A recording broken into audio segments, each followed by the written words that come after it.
On va parler aujourd'hui d'harmonique, de parasites et de routeurs.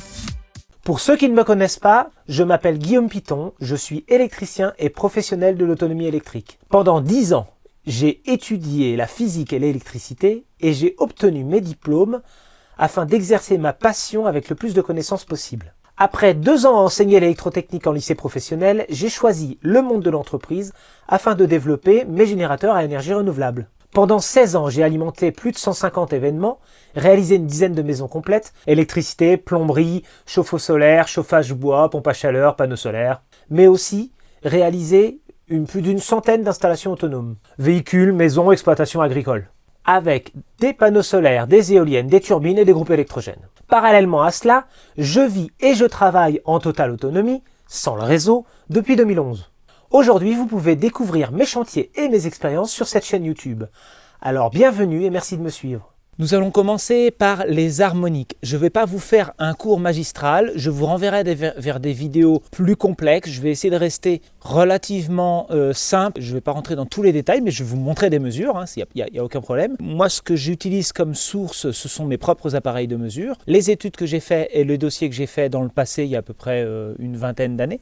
Et les mesures de collègues en ce moment qui me transmettent ce qu'il faut avec leur propre appareil de mesure, parce que moi j'ai pas forcément des milliers d'euros à mettre dans un appareil harmonique, donc quand il me manque des mesures, en laboratoire, on fait les mesures, et voilà, moi je vous donne un certain nombre de résultats. Pour essayer d'être relativement simple au niveau des harmoniques, ce qu'il faut comprendre, c'est que harmonique ça peut être un gros mot, mais globalement ce sont des parasites qu'on a sur le réseau. On les a tout le temps en alternatif, avec du courant alternatif. Sur le réseau, on a d'habitude une courbe sinusoïdale, et lorsqu'on a des parasites, cette courbe ne l'est plus. On peut avoir des parasites en courant et en tension. Alors pour vous expliquer un peu le fonctionnement, lorsqu'on applique une tension à un appareil, c'est ce qu'on fait quand on appuie sur un interrupteur pour allumer une lampe. La tension est déjà présente avant l'interrupteur. Au moment où on met l'interrupteur en marche, la tension va jusqu'à la lampe et la lampe se met à consommer du courant. Donc le courant, il est secondaire, il est après la tension. Il faut d'abord une tension, une différence de potentiel pour que le courant passe. C'est la base des consommateurs. Pas des producteurs, mais des consommateurs. Si on a un signal abîmé au niveau du courant, c'est secondaire, la tension arrive avant.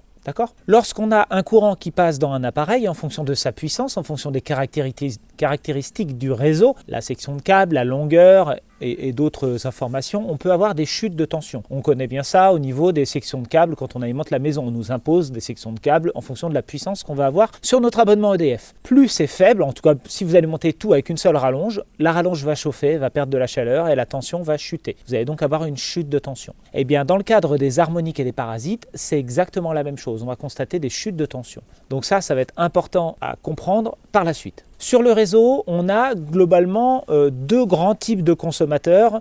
On a les consommateurs linéaires qui sont les résistances électriques qui elles consomment pile poil en même temps que la tension. Dès qu'on les alimente, elles consomment en phase avec la tension, donc on a une sinusoïde parfaite qui arrive en même temps que la tension, c'est quasi instantané. On a les bobinages, les inductants, ce qu'on appelle, donc ce sont surtout les bobinages, tout ce qui est moteur, grande longueur de fil, on va dire. Là, le courant a tendance à avoir du retard, donc on a un moyen mnémotechnique. Moi, on disait, dans les bobines, le courant lambine. C'est un très bon moyen pour se souvenir que le courant est en décalage de 90 degrés. Alors, ça ne veut peut-être pas vous dire grand-chose. En gros, il est un petit peu en retard par rapport à la tension, d'accord ? Parce qu'on applique une tension à la bobine, elle se charge en courant, le courant passe et il est un petit peu en retard. Et puis on a aussi les condensateurs qui, eux, c'est le contraire des bobines. Le courant est en avance. Alors vous allez me dire, c'est pas normal que le courant soit en avance puisque tu viens de nous dire qu'il faut d'abord appliquer la tension pour avoir du courant. Oui, mais le condensateur est un court-circuit. Quand on ne lui a pas appliqué une tension, c'est un court-circuit. Le courant passe très très fort. Donc le courant va avoir tendance à aller très vite au début puis ralentir après. Donc le courant est en avance. Il va plus vite que la tension. Ça, ce sont des consommateurs linéaires que lorsqu'ils sont alimentés par une source alternative sinusoïdale, une source de tension, ils ont une consommation sinusoïdale. Ça se passe bien. C'est ce qu'on a dans les pompes à eau, dans la plupart des transformateurs électriques, dans les lampes à incandescence. Mine de rien, les résistances électriques, les chauffages, les ballons d'eau chaude, tout ça, c'est parfait. Ensuite, vous avez les consommateurs non linéaires. Ce sont tous les consommateurs qui n'ont pas besoin de courant sinusoïdal. Ils n'ont pas besoin non plus de tension sinusoïdale. Concrètement, ils pourraient fonctionner en courant continu. Pourquoi pas cela ? Donc, ce sont tous ceux qui ont un courant saccadé, quelque chose de découpé, quelque chose de déformé, quelque chose qui peut être par palier, par étape, ou qui utilisent que des petits bouts d'onde, des petits morceaux de sinusoïdes. Tout ça, ce sont des consommateurs non linéaires, puisque justement, ils ne sont pas proportionnels à la tension, on va dire. Et bien ceux-là, eux, ils vont consommer un courant de manière un peu, pas anarchique, mais en fonction de leur usage en fait. Si on a des ponts redresseurs, donc par exemple un chargeur de batterie, on va avoir des petits ponts de courant à des endroits et ça va créer des pics de courant, mais il y a des moments où il n'y aura pas de courant, il y a des moments où il y en aura. Si on utilise des alimentations à découpage, on aura des pics de courant aussi, on aura aussi un découpage de courant. Donc ces appareils vont créer des parasites sur le courant directement, en le consommant, ce courant. Maintenant, si on en vient à l'influence sur la tension, pour rester relativement simple, on a dit tout à l'heure le courant crée des chutes de tension. Eh bien, un courant qui est sinusoïdal va créer une chute de tension sinusoïdale, qui va être quelque chose on va perdre 1 volt, 1 demi-volt, mais on va garder une tension propre, alors que le courant qui est complètement découpé, lorsqu'il va créer sa chute de tension, il va le créer à des endroits inhabituels, si vous voulez, à des fréquences auxquelles on ne s'y attendait pas. Donc on va créer des parasites sous forme de chute de tension qui vont venir déformer le signal en tension du réseau ou de votre source, de votre onduleur, de votre groupe électrogène. Donc on n'aura plus une belle sinusoïde, on aura des petites chutes de tension à des endroits un petit peu spécifiques, qu'on verra un peu plus tard, et ça crée une sinusoïde déformée. Donc les courants parasites, par effet de chute de tension, créent des tensions parasites. Et ces tensions parasites, lorsqu'on les applique sur des consommateurs linéaires, des résistances, des condensateurs et des bobines, ils fonctionnent mal. Pour la résistance, on s'en fout un peu, mais pour le condensateur et la bobine, surtout la bobine, donc tout ce qui est moteur, on va avoir des impacts importants puisqu'on n'aura plus un signal propre. Lorsqu'on caractérise des parasites sur le courant, on appelle ça des harmoniques courants. On les quantifie en donnant un taux d'harmonique courant, et lorsqu'on caractérise les parasites sur la tension, on appelle ça des harmoniques tension, et on les mesure, ou en tout cas on les quantifie avec un taux d'harmonique tension. Tension fois courant, ça donne une puissance, donc on crée ainsi une puissance déformante, puisqu'on vient déformer le signal. On connaissait, pour ceux qui connaissaient déjà, on avait la puissance active, la puissance utile, la puissance réactive, et maintenant on a la puissance déformante. Donc on a 4 puissances à gérer, on n'en a plus 3. Donc on se retrouve avec un parasite supplémentaire qui va foutre un peu le bordel. Spécifiquement sur les moteurs, la déformation de la sinusoïde tension va créer des parasites dans ce moteur sous forme de champ magnétique et d'échauffement des câbles. Pour l'échauffement des câbles, ça nous crée un échauffement mécanique, une vieillesse prématurée des conducteurs. Pour la hausse de courant, on va avoir des problèmes de disjonction et des problèmes de protection électrique qui vont sauter un peu n'importe quand. On aura aussi de la surconsommation. Et pour les champs magnétiques, on a des champs magnétiques qui sont inutiles, qui ne gênent pas le fonctionnement, mais qui sont inutiles, qui sont plutôt parasites. Et il y en a qui sont inverse, c'est-à-dire qui freine le moteur et donc qui crée une surconsommation pour pouvoir continuer à tourner dans le bon sens. On a vraiment des parasites qui sont à des fréquences différentes et qui ont plus ou moins d'impact. Alors il a été établi des normes pour les limiter, ces parasites. Concernant les sources d'énergie, on a la norme CEI 34, il y en a d'autres, il y a des normes EDF spécifiques qui elles limitent les parasites harmoniques tension sur les sources d'énergie, donc les sources de tension, qui peut être suivant les cas entre 2 et 4% du taux de distorsion harmonique tension. Concernant les consommateurs, on a la norme EN 61 000 qui elle donc s'occupe des parasites courants consommés par les consommateurs, qui va avoir un taux limite entre 3 et 8% et ça dépend de la classe du consommateur. Je ne vais pas le détailler, il y a classe A, B, C, D.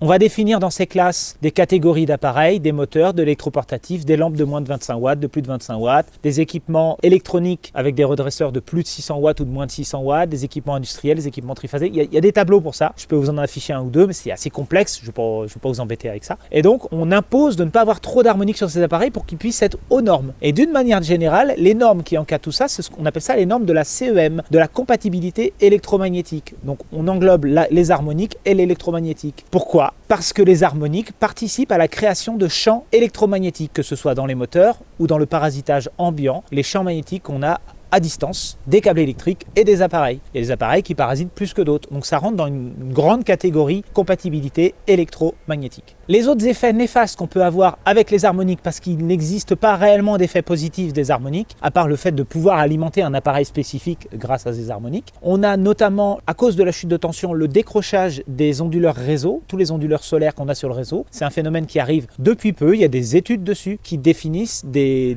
problèmes de décrochage d'onduleurs et donc qui vont faire modifier les normes qui concernent ces onduleurs pour qu'ils se décrochent moins et tout. Donc ça a bien une influence sur les onduleurs. On a une perturbation de la qualité du signal qui vient empiéter sur certains appareils comme certains véhicules électriques qui refusent de charger parce que la tension n'est pas propre, certaines machines à laver, certains autres consommateurs qui pourtant n'ont pas nécessairement besoin d'un signal propre puisque justement ils créent des harmoniques, et ben ils sont bridés pour ne pas fonctionner avec un certain taux d'harmonique, donc ça peut gêner un certain nombre de consommateurs de manière inexpliquée. Concernant les parasites magnétiques, je vais en mesurer, ce n'est pas le grand objet de la vidéo, je voulais en faire une grande vidéo, mais finalement il y a presque un non-sujet en fait, parce que les parasites magnétiques ne sont pas réellement reconnus comme dangereux, ils sont bien entendu issus d'ondes électromagnétiques. Je vous invite à aller voir les vidéos de Deus Ex Silicium qui détaillent réellement les ondes électromagnétiques, donc c'est dépendant de la fréquence de ces ondes, de leur longueur d'onde et de l'énergie qui est véhiculée par ces ondes, parce que ça se déploie sur un spectre relativement large, notamment avec la lumière du soleil, les différentes ondes. Mais moi, je vais me concentrer sur les ondes électromagnétiques du courant électrique, des appareils électriques du quotidien, et non pas du soleil,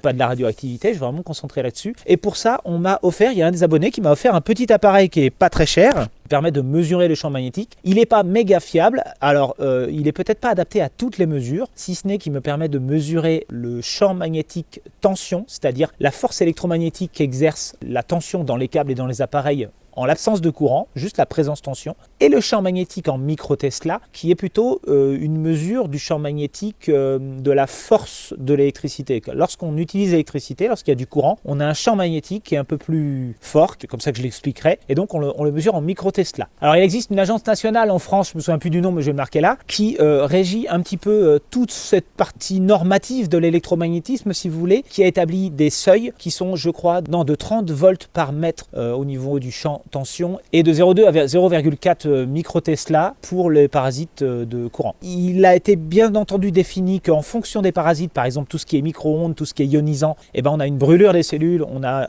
un problème au niveau de l'ADN, on a une grosse perturbation au niveau du corps, plus ou moins forte en fonction de l'exposition. Mais moi, c'est pas vraiment ces parasites-là que je vais mesurer. Je vais pas non plus me positionner sur le fait d'être électrosensible ou pas. Moi, je le ressens pas nécessairement. Je vais juste constater si les appareils ont un fort rayonnement ou pas, comparer les appareils entre eux. Et moi, ce que je peux vous donner comme conseil d'ores et déjà, lorsqu'on met en place une installation électrique chez soi ou en autonomie, peu importe, on a quelques principes de base. Déjà, tout ce qui a une carcasse métallique qui est donc avec une prise de terre, on relie à la terre. Si on peut, on éloigne les passages de câbles et tous les endroits où l'électricité va passer alternatif et continu, parce que là, du coup, dans le continu, il y a aussi un champ magnétique, mais sauf qu'il n'est pas tournant, il est fixe. On l'éloigne de approximativement 1 mètre de nos usages de type sommeil, repos, bien-être, tous les endroits où on est censé être bien. Si on peut éviter d'avoir des prises de courant dans cette zone-là, de préférence, on ne rajoute pas une rallonge après, mais en tout cas, par exemple, c'est le lit, le canapé, les zones où on peut se permettre d'être tranquille, on le fait au niveau construction de la maison. D'accord ? On anticipe ça. En autonomie, j'ai pas un gros sujet à ce niveau-là, parce que souvent j'installe des onduleurs, en tout cas sur la gamme Studer, mais sur Victron aussi un petit peu, qui se mettent en veille dès qu'on consomme plus l'électricité, donc c'est un peu une sorte de coupure de champ. Le champ magnétique se coupe dès qu'on consomme plus. Donc c'est pas permanent si vous voulez. Mais on peut installer des appareils qui coupent le champ magnétique, on peut installer des câbles blindés. Chacun a sa méthode si vous voulez. Mais si déjà au niveau architectural, on éloigne et on s'arrange pour que les appareils les plus pollueurs, soit on les a pas, soit on les consomme pas H24, donc on a des moments dans la journée où c'est actif et des moments où c'est en repos, et puis normalement ça roule. Alors il a été défini un seuil de 0,2 micro-Tesla pour le confort, hygiène de l'habitat. Il y a une norme quelque part qui dit ça. Il n'y a pas de preuve particulière, mais c'est quelque chose qui a été mis en place pour dire il est bon de ne pas dépasser 0,2, sachant que dans la rue on peut être à 10. Et pareil pour les volts par mètre, de ne pas dépasser 30 volts par mètre. Après, c'est fonction de la distance. Donc moi j'ai mesuré à 30 cm, l'agence nationale a mesuré à 50 cm, sachant qu'à 1 mètre, la plupart du temps, il n'y a plus rien. Donc je fais un petit tableau et je compare, et j'ai mesuré quand même pas mal d'appareils, et des fois les résultats sont surprenants. Et puis après, on retourne aux harmoniques et aux routeurs. À proximité, je suis à 2,84 Tesla, et à 30 cm, je suis à 0,21. Et en volts par mètre, donc tout près, je suis à presque 900, et à 30 cm, je suis plus qu'à 27.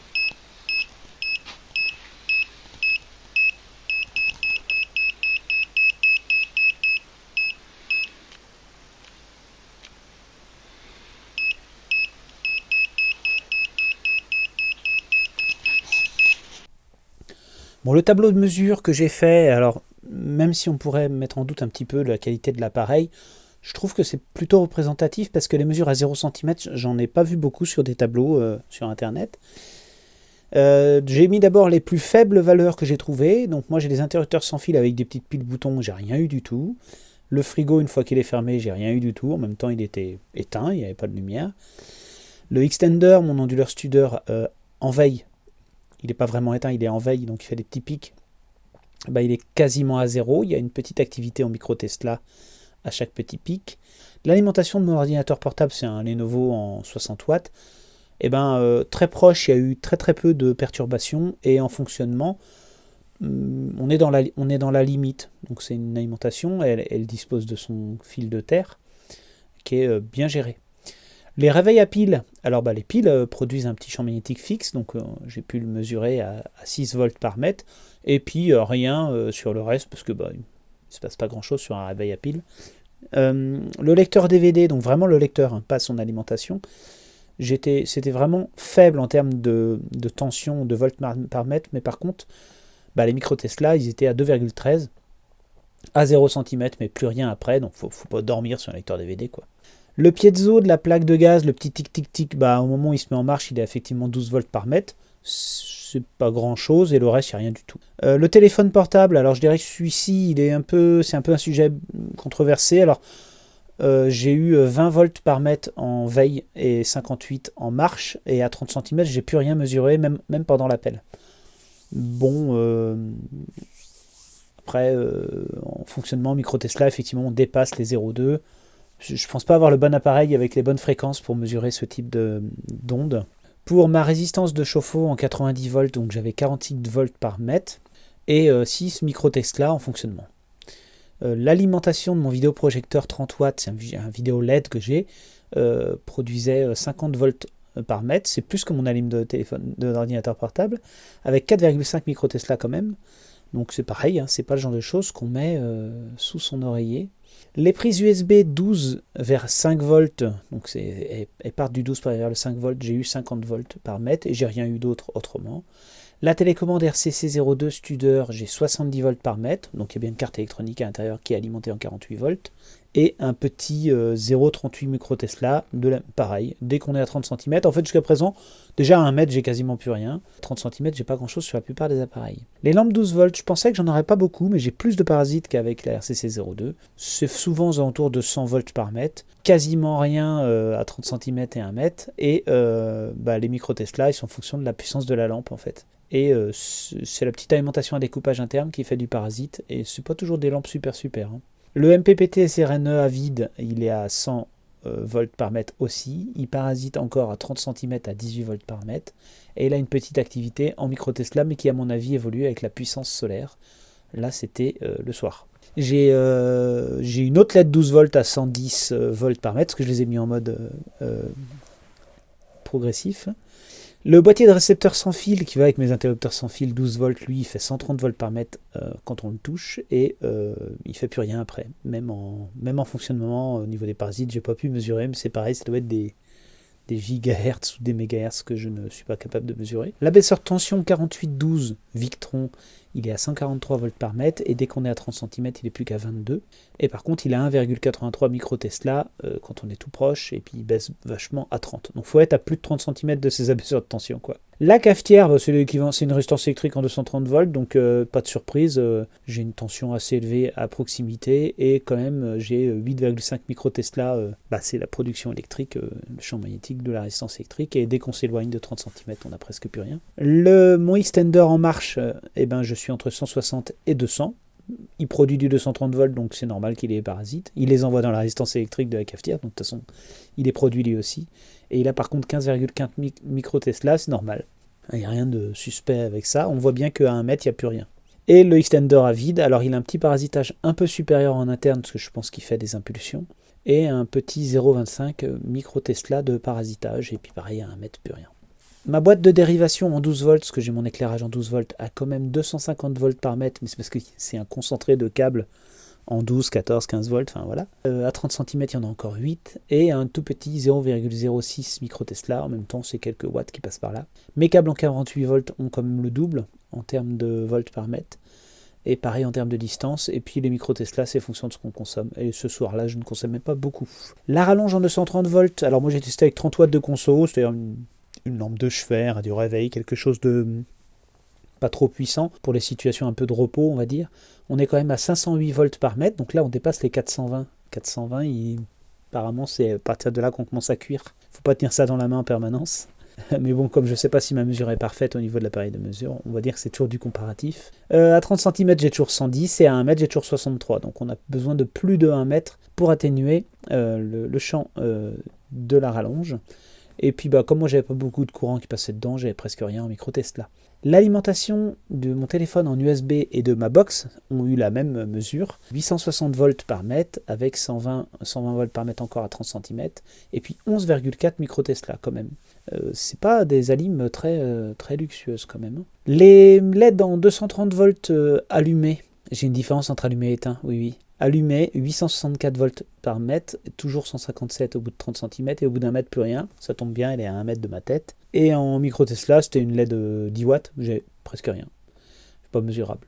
La lampe LED de l'aquarium, on a un petit aquarium avec une lampe spécifique pour les plantes. Et mine de rien, elle est en 12 volts, mais elle parasite beaucoup plus que les autres lampes 12 volts. Je soupçonne l'alimentation de cette lampe-là qui parasite via son câble. Ça ne doit pas être un 12 volts très très stable. Et c'est vrai qu'à 1 mètre, ça fait biper, quoi. On allume l'appareil, ça bip. La brosse à dents en charge, alors c'est une brosse à dents électrique à induction, donc c'est normal qu'elle fasse du magnétisme. Elle fait plus que l'aquarium. Et elle a 15,68 micro Tesla. Et ça, je trouve que c'est beaucoup pour une simple petite brosse à dents de 5 watts. Je trouve que le champ est assez fort. Mais en même temps, je mesure dans le champ du support. Bon, brosse à dents branchée. Ma lampe de 130 volts éteinte, elle fait plus de micro Tesla. Il n'y a rien. Mais par contre, en parasitage, c'est pire. Alors, je ne sais pas si c'est lié au fait que ce soit la phase ou le node qui est coupé. Je sais pas. C'est bizarre qu'il y ait plus de volts éteinte que allumée, peut-être la chute de tension qui est moins... La lampe fluo compacte, elle est à 1800, elle est presque au maximum. Et elle a 3,5 micro Tesla, donc pareil, elle est quand même 10 fois au-dessus de la limite. Donc faut pas mettre ça auprès de sa tête dans le lit, évitons. Et puis le dernier truc, je m'y attendais pas du tout, c'est mon circulateur économe, mon circulateur de chauffage. Je crois que c'est un Grand Foss, mais je suis pas sûr. C'est les modèles électroniques qui font entre 5 et 15 watts qu'on règle. Et éteint.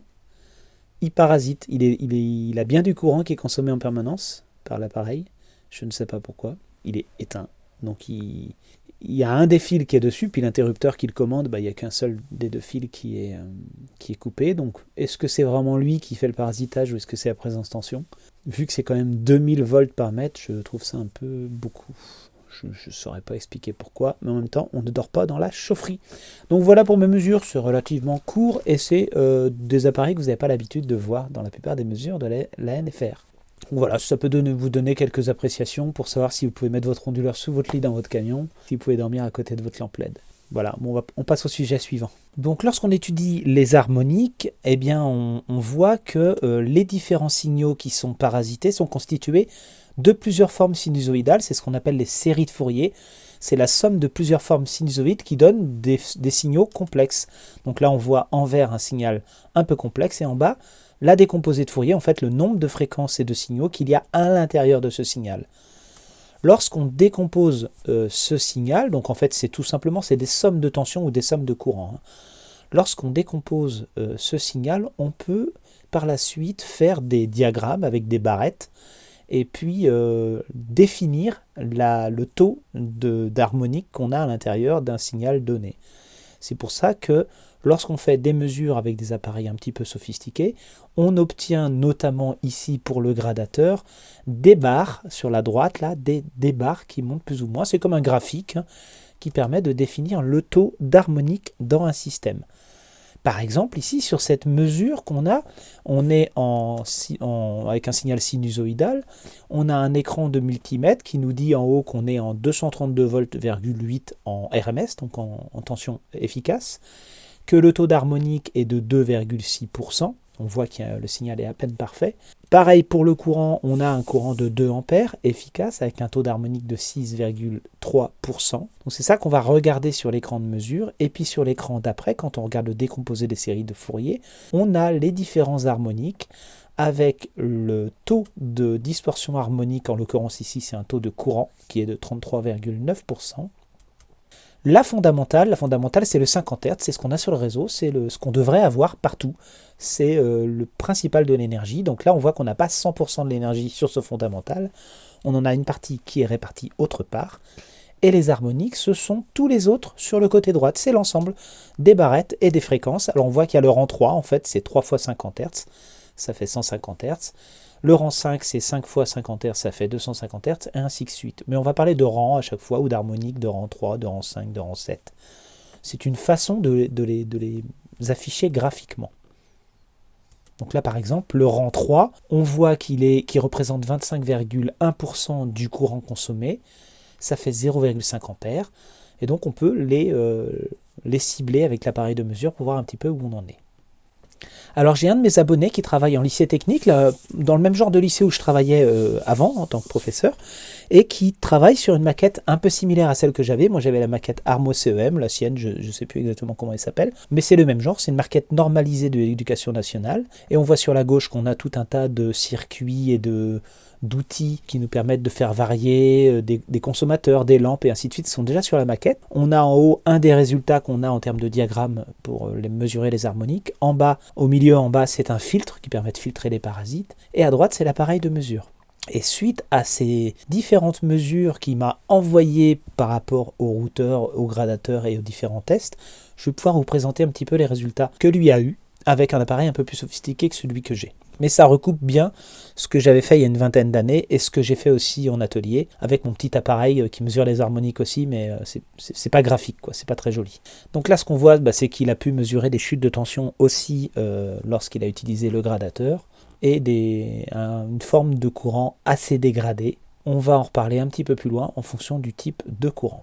Alors dans un premier temps, il a utilisé le gradateur à 30% du décalage d'angle, c'est-à-dire 180 degrés c'est la moitié, 360 degrés c'est 100%, et donc 30 degrés c'est une petite partie sur la gauche là. Donc on voit qu'on a un taux d'harmonique courant de 6,3%, c'est l'exemple qu'on avait précédemment, et un taux d'harmonique tension de 2,6%. C'est pas énorme, il n'y a pas une grosse déformation. On voit ça sur le diagramme que effectivement le gros de la puissance est sur la première barrette, la première harmonique, et globalement les autres harmoniques n'ont pas un gros pourcentage, donc là on n'a pas une grosse perte en fait en énergie. Et puis on a un petit bilan de puissance à la fin où on voit que le test a été fait avec 473 watts, qui a un petit peu de puissance déformante, un petit peu de puissance réactive, pardon, de presque 32 var, et puis les voltampères qui sont en fait l'énergie qu'il faut fournir au niveau du réseau, elle est de 474, donc elle est presque équivalente au watt, donc pour l'instant ça va. Lorsqu'on décale un petit peu le gradateur à 50 degrés, on obtient du coup un courant un peu plus faible.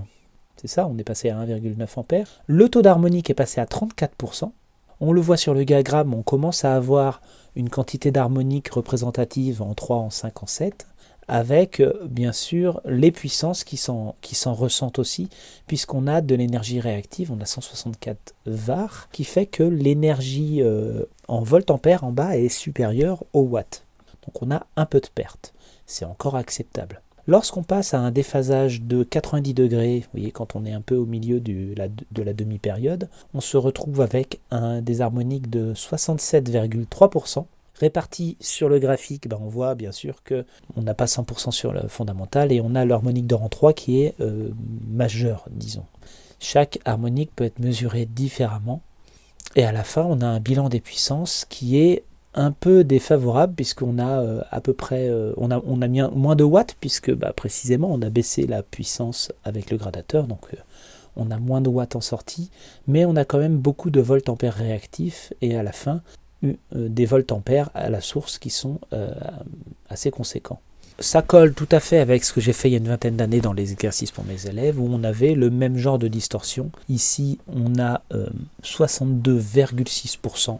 Vous voyez, avec pareil, un angle à 90 degrés. Donc ça colle tout à fait avec les anciennes mesures en fait. Il n'y a pas de raison que ça change, un triac c'est un triac. Il a fait un test avec le filtre actif à ce niveau-là, lorsqu'on a cet angle à 90 degrés, et on se retrouvait à baisser de 5 à 5% le taux d'harmonique pour avoir un courant qui est pas tout à fait sinusoïdal, qui a quand même des impulsions, mais qui est pas trop mal, et on ramène un petit peu la puissance plus proche d'un parasite standard, si vous voulez, mais au prix d'un filtre actif relativement coûteux et lui-même un peu consommateur. À l'intérieur du filtre, si vous voulez, il y a plein de parasites inversés qui sont créés, et du coup ça permet de compenser un petit peu tout ça. Je ne vais pas vous expliquer comment fonctionne un filtre, ça ne me paraît pas du tout approprié ici. L'idée c'est qu'on peut filtrer les parasites, mais faut en mettre les moyens. Pas forcément le but recherché au début. Alors attention, ne pas se tromper, lorsque l'on met un filtre, on n'empêche pas la résistance de consommer des parasites. Elle consomme des harmoniques parce qu'elle en a besoin. Elle a besoin de ce signal décalé. C'est au niveau du réseau ou au niveau du reste de l'installation que pour des raisons de qualité de signal, on installe un ou plusieurs filtres, passifs ou actifs, pour améliorer la sinusoïde et qu'on ait le moins de parasites possible sur l'installation.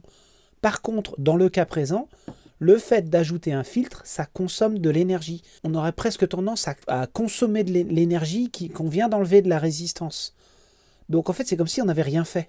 Donc c'est pas forcément la solution non plus. On peut atténuer un petit peu, arrondir un peu les angles, mais par contre, compenser complètement ce qu'on vient d'enlever, il suffisait de ne pas l'enlever en fait. De la même manière, ce qu'il faut comprendre, c'est que les filtres, par exemple les filtres passifs, eux, ils font une sorte de court-circuit à une fréquence donnée pour annuler le signal qui vient d'un endroit et qui va quelque part. Et ça consomme de l'énergie aussi, ça chauffe. On va dissiper de l'énergie dans des filtres et non plus dans la résistance électrique. Donc c'est un petit peu une fausse solution. Bon, on continue un petit peu. À 150 degrés, on se retrouve avec un parasite, un taux d'harmonique, distorsion harmonique sur une valeur de 1 ampère de 129%. Donc ça commence à faire beaucoup d'harmoniques, on les voit ici, rang par rang. Et le bilan des puissances qu'on a à la fin, du coup, il est quand même assez catastrophique parce qu'on envoie 72 watts dans la résistance, mais on en consomme 240 en réalité sur la source, puisqu'il faut générer les parasites qu'on ne voit pas à l'écran aussi facilement que ça. Si on rajoute une charge résistive, c'est-à-dire si on part du principe qu'il y a des gens qui consomment en plus dans la maison avec une charge, on a mis une charge parfaite, une résistance, et qu'on prend l'exemple de juste avant, là, des 150 degrés, eh bien on a un signal qui est un peu moins saccadé, avec un peu moins de parasites, puisqu'il se noie un petit peu dans la masse, on est redescendu à 30%. Donc tout ça c'est pour expliquer que pris indépendamment, le gradateur a effectivement beaucoup d'harmoniques. Cumulé avec les consommateurs de la maison, c'est un peu plus faible, mais on va voir ce qui se passe un peu plus tard dans certaines circonstances. Merci d'être resté jusqu'au bout. Je vous invite à regarder la deuxième partie qui parle un peu plus en profondeur du routeur solaire, même si on a déjà parlé un petit peu là sur la partie harmonique. Donc rendez-vous à la partie numéro 2 qui est tout de suite juste après là.